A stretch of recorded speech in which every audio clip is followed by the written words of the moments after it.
বিশ্ববাজারের সঙ্গে সামঞ্জস্য রেখে দেশে ভোক্তা পর্যায়ে জ্বালানি তেলের বিক্রয় মূল্য পুনর্নির্ধারণ করেছে সরকার। নতুন সিদ্ধান্ত অনুযায়ী অকটেনের দাম বেড়ে প্রতি লিটার ১৪০ টাকা এবং পেট্রোলের দাম ১৩৫ টাকা করা হয়েছে।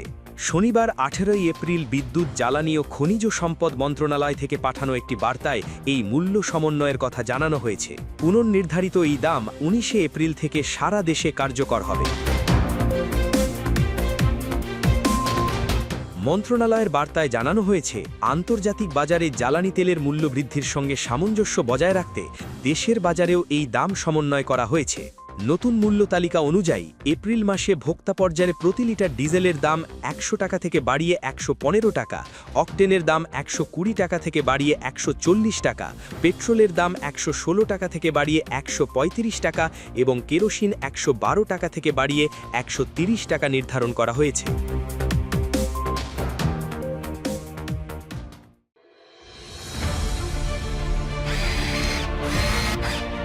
আলোতে থাকুন, ফোকাসে থাকুন, হাত রাখুন প্রজন্মের হাতে।